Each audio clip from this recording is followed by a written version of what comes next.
नमस्कार दोस्तों, स्वागत है आपका BMJ एकेडमी में। दोस्तों, एंशिएंट हिस्ट्री में अब तक हमने ऋग्वैदिक साहित्य और उत्तर वैदिक साहित्य के बारे में पढ़ा।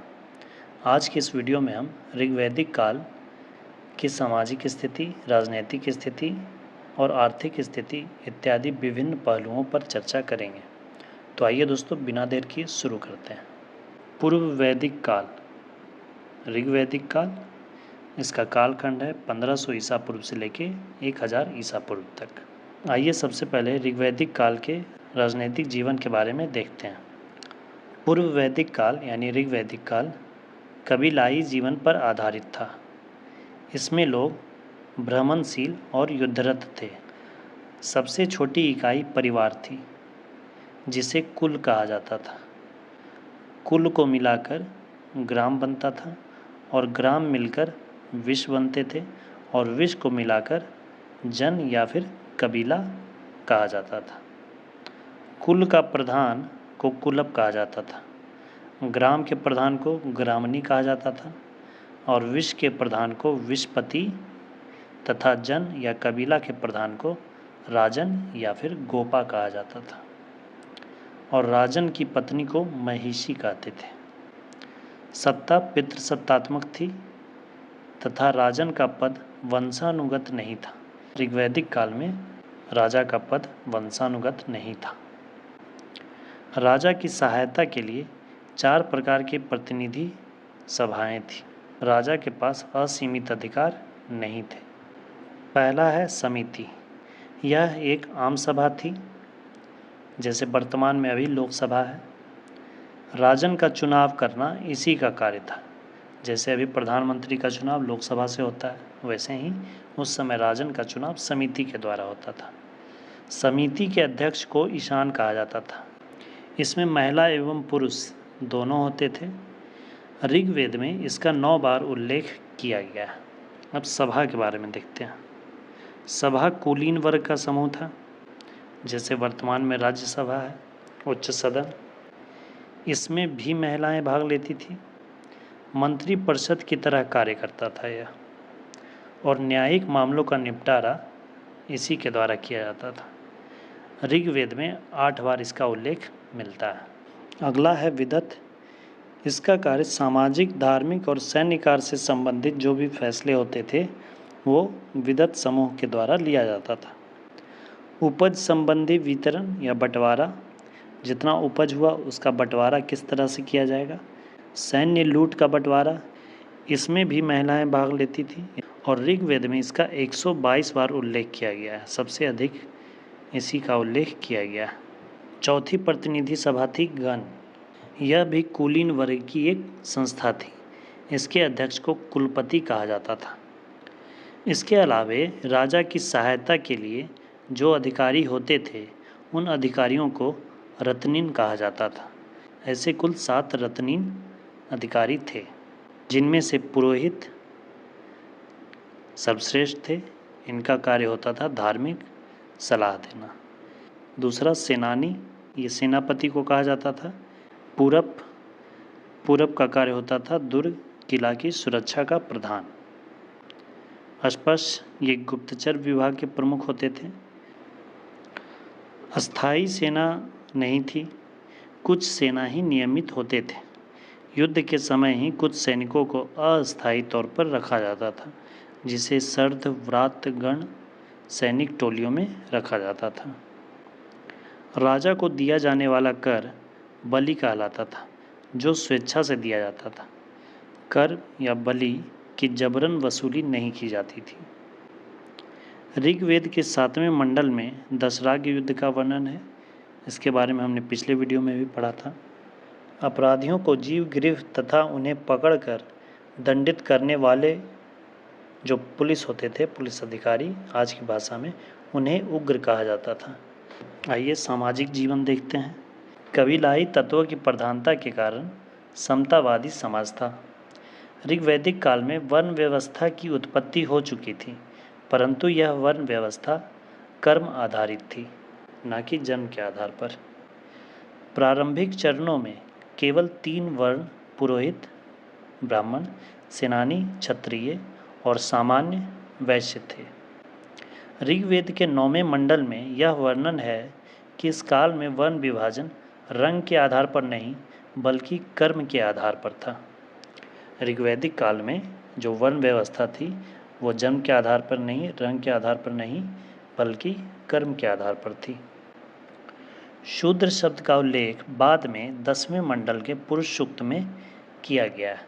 परिवार, जिसे कि कुल कहा जाता था, समाज की सबसे छोटी इकाई थी और परिवार पितृसत्तात्मक था। पशुचारण और युद्ध की आवश्यकताओं रिवाजों के कारण स्वाभाविक रूप से प्रधानता पुरुषों की थी। ऋग्वेद में कुछ पुरुष मुखियों रिजास्प, सुनारोप, दिवालिये जुआरी की कहानियाँ मिलती है। इन्होंने अपनी महत्वाकांक्षा के लिए अपने परिवार को मुश्किल में डाल दिया था। संयुक्त परिवार को नप्त्री कहा जाता था। इस काल में स्त्रियों की दशा अच्छी थी। स्त्रियों को उपनयन संस्कार तथा शिक्षा का अधिकार था। अपना वर चुनने की आज़ादी थी। पुनर्विवाह, नियोग प्रथा का अधिकार था। बाल विवाह, सती प्रथा, दहेज प्रथा नहीं थी। कन्याओं को जीवन भर अविवाहित रहने का भी अधिकार था, जिन्हें कि अमाजू कहा जाता था। नियोग प्रथा और बहुपति विवाह का भी अधिकार था।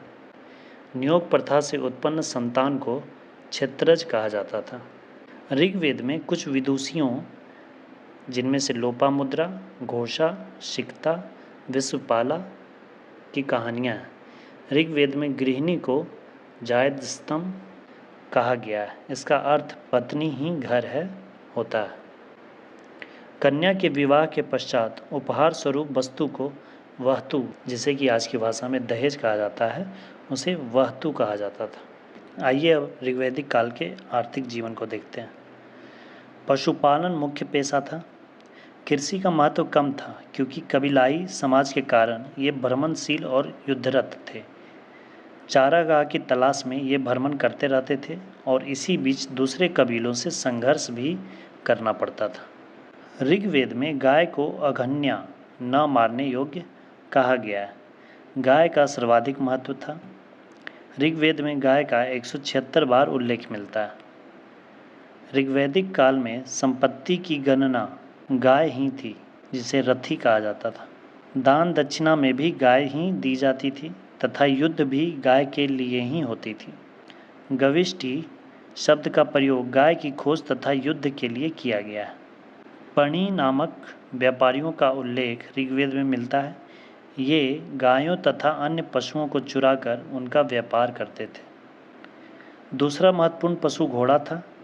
इसका प्रयोग रथ खींचने तथा युद्ध में भी किया जाता था। ऋग्वेद में बाघ और हाथी का कोई उल्लेख नहीं मिलता है। ऋग्वैदिक काल में कृषि विधिवत नहीं थी, सिर्फ खाने के लिए थोड़ा बहुत ही कृषि की जाती थी। ऋग्वेद में 24 मंत्र कृषि से संबंधित हैं।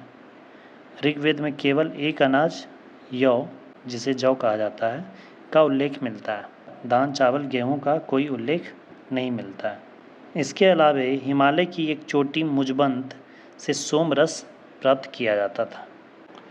ऋग्वेद में उपजाऊ भूमि को उर्वरा, ऊसर भूमि को खिल, ऊसर यानी कि बंजर भूमि को खिल, हल को लांगल, बैल को वृक, खाद को शकम या करीस और अनाज मापने के लिए बर्तन उर्दर का उल्लेख मिलता है। ऋग्वैदिक काल में उद्योग धंधे काफ़ी सीमित स्तर के थे। बढ़ई को तक्षण, धातु कर्मी को करमार, सोना को हिरण्य, तांबा और कांसा को अयस कहा जाता था। ऋग्वेद में सिंधु नदी को हिरण्यई भी कहा गया है क्योंकि वहाँ से हिरण्य यानी कि सोना प्राप्त होता था। ऋग्वेद में लोहा और चांदी का कोई उल्लेख नहीं मिलता है। धार्मिक जीवन।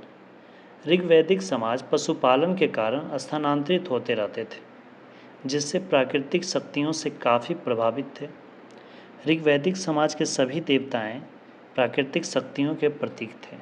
इनमें से सबसे महत्वपूर्ण देवता थे इंद्र। इन्हें युद्ध का देवता भी कहा जाता था। इन्हें पुरंदर की संज्ञा भी दी गई है। ऋग्वेद के 1028 सूक्तों में 250 सूक्त में इंद्र का वर्णन है। अगले प्रमुख देवता थे अग्नि। दूसरे प्रमुख देवता अग्नि। ऋग्वेद का पहला मंत्र अग्नि की स्तुति से प्रारंभ होता है।